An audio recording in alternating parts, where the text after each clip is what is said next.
Generally హీరోలకి అభిమానులు ఉంటారు, నాగవంశి గారికి కూడా అభిమానులు ఉంటారు అనమాట. I love this. లేదు యా,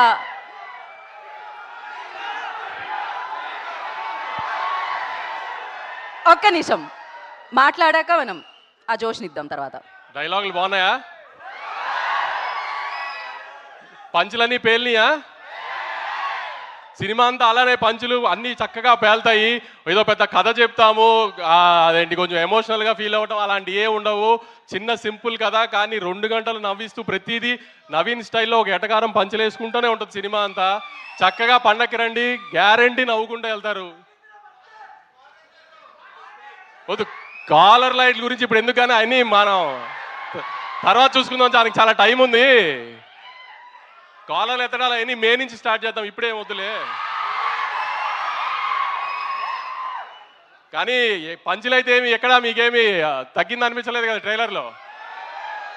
అదే తను చెప్పినట్టు ఇదంతా జస్ట్ 5-10% సినిమాలో. ప్రతి సీన్లో పంచ్ ఉంటుంది, లాస్ట్ పావు గంట తప్పితే సినిమా అంతా నవ్వుతూనే ఉంటారు. ఎట్టి పరిస్థితిలో నవీన్ అయితే డిసప్పాయింట్ చేయడు. తను అన్నట్టు 1-2 సంవత్సరాల నుంచి ఒకటే కథ మీద కూర్చుని రాస్తూనే ఉన్నాడు. ఎంత ఫైన్ ట్యూన్ చేయగలిగాడు చేస్తూనే ఉన్నాడు. ఆడియన్కి చిన్న ఇబ్బంది పడకూడదు ఇది అది అని అన్ని ఎలిమెంట్స్ కవర్ చేశాడు. కొత్తగా ఆమె ఇప్పటిదాకా ఎక్కడ రివీల్ చేయనట్టు ఒక చిన్న ఎలక్షన్ బ్లాక్ కూడా ఉంటుంది, అది ఫన్ టోన్లో ఉంటుంది అంతా.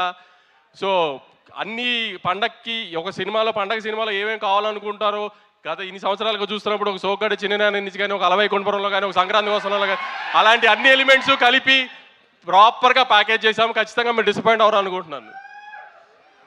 అందరూ థియేటర్స్కి వచ్చి ఖచ్చితంగా సినిమా చూసి మనల్ని అందరినీ ఎక్కుతున్న వాళ్ళందరికీ సమాధానం చెప్తాం. ఈసారి కొంచెం గట్టిగా థియేటర్స్ రండి.